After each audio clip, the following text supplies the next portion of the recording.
Hey, so good news. Finally got it is the middle of January. It's cold as hell outside.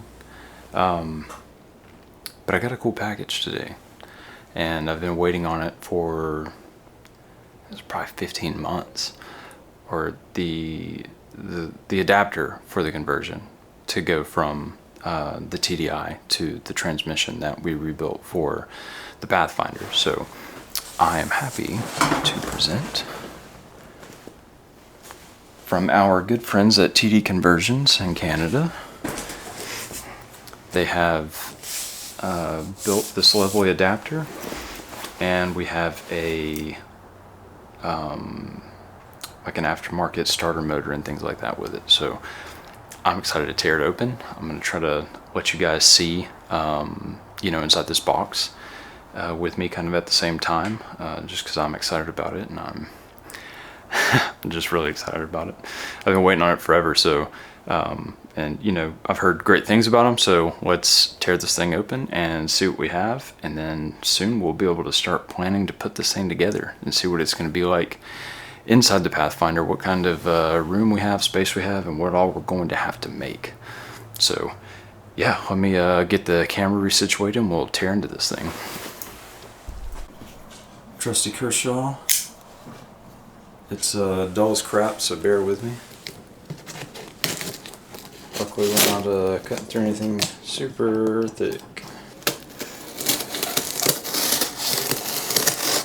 When they said that it was going to be 10 to 12 weeks, I was like, oh man, I don't know, I might have to just make my own or something involved in that. God, is this thing also glued or something? Oh, it's stapled. Here's a wrench that's laying over here. There we go. God, there's some big staplers. God, man, I'm serious about getting this thing shut up. Alright, now we can tear these other ones open. Let's see what we got.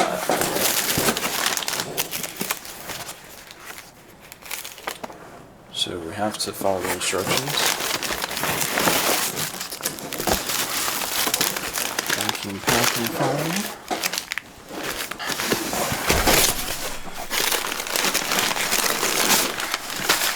There's the bread and butter. That is the starter motor. I know it's kind of hard to see, but you should be able to tell there. That's the starter.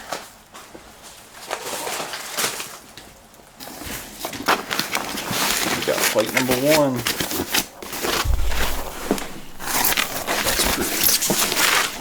That's so pretty.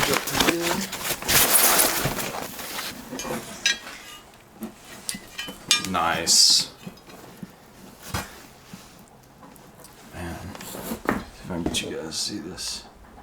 TDConversions Super Queen. Nissan 3 liter, 3.3 liter.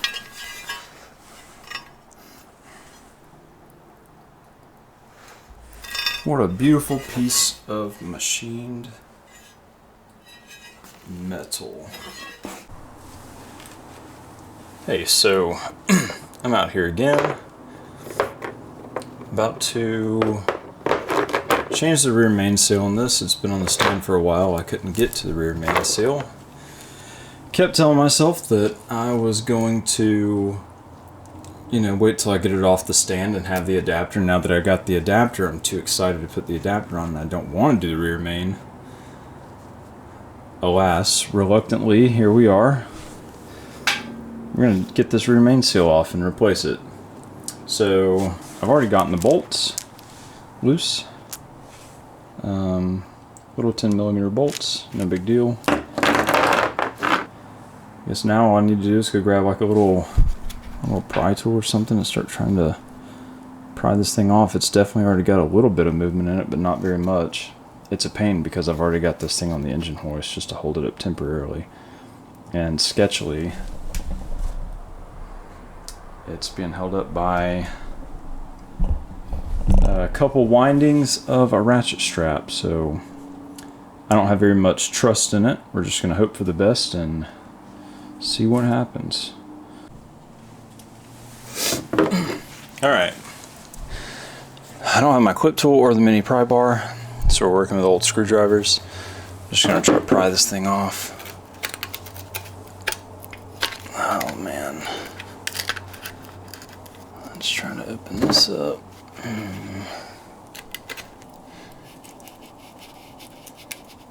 There it comes.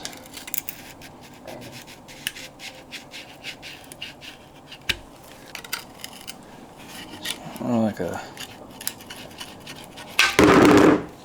great way to get in there. But alrighty. It's off. Wiper on the inside doesn't look too bad, but it was definitely leaking. So yeah, I'm gonna take a look at that. The seal. I'm also gonna go around it and clean it up. Obviously get all this old gasket maker off of there. I'm gonna try to get you guys a little bit closer. See. So yeah, all around this area and all the gasket maker, we're gonna clean all that off. Make sure everything around it is clean and ready for the new one. And try to give it the best possible service to mate to. Okay, so I got it cleaned up about the best I'm willing to. You can still see a little bit there in the middle, but I went ahead and hit it with the, I really like the Scotch-Brite pads just because they're not abrasive enough to hurt the metal, but they are abrasive enough to remove the crap off of it. So now I'm another simple thing, shop rag and isopropyl alcohol. Obviously the higher the better, but really just want, ooh, I'm sorry I'm sniffling again, it's freezing out here yet again. That's what I get for trying to do this crap in January. The next thing I want to show you guys is, this is the old rear main, right? So you can see here on the corners that this seal will just peel off, right? I guess that this is like an old style that they were using before, where this is the seal. It's this and that's it. So all the way around here in the middle is solid. There's nothing there that acts as like a gasket, right? With the seals end here on these corners as you see them peeling up. So the new one that I've got, and this is obviously just like a little insert here in the middle, but this new one, I don't know, here I'll show you guys from the bottom. Everything rubber there is a seal. So the seal goes down, up and around, and all of this is one seal. So I don't believe, and it's probably difficult to tell to some degree. Yeah, there we go. If I turn it up like this, it's a little bit raised, so I don't think that there's any reason to use a gasket maker with this. I'm gonna put this one on, and we're gonna hope that it doesn't leak. If it does, you know, it's whatever. We'll tear it back off and do it again. But yep, so that's what I'm gonna try to do.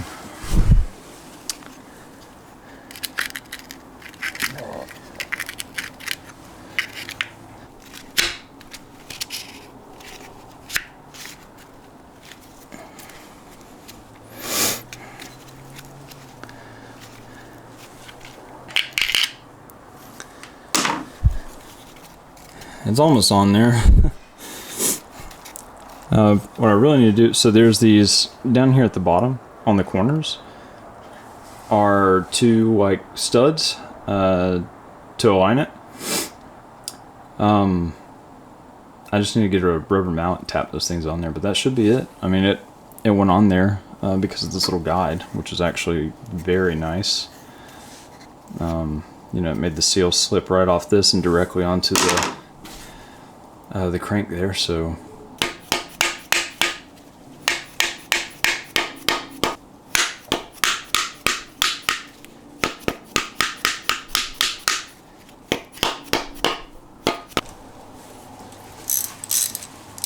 okay, so I went ahead and got the bolts back in the holes. Nothing's tightened up yet. Nothing's really even finger tight. But I was thinking about, since we have that seal on the bottom now, that real seal on the bottom, instead of what the old one had, I am going to tighten up the bottom first.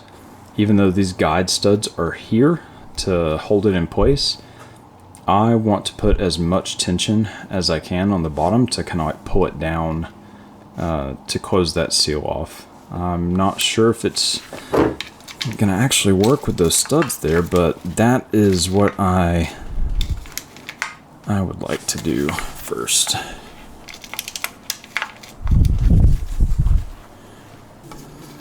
Torque them down. I just don't want it to move on the bottom screws there.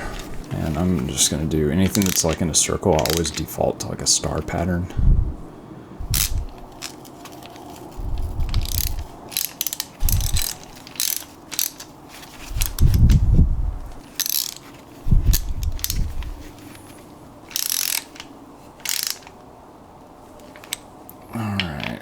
All right, I'm gonna torque these things down and let's see what see about trying to get that crank adapter on from the TDConversions kit. I am freezing to death out here. But yeah, so we have it now. I'm excited. Everything looks super clean. We have you know, all the hardware, the starter. I guess the next time I get in here, I am going to get, I have the engine sitting over here. It's on the stand. I'm gonna get on the engine lift on the hoist, and we'll bolt this thing up and we'll try to do like a mock fitting in the engine bay. That way I have the ability to decide how I'm gonna build the motor mounts and everything else and see what kind of space we're working with. And then maybe we can start planning some wiring and stuff.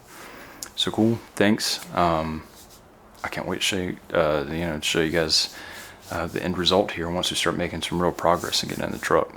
Peace.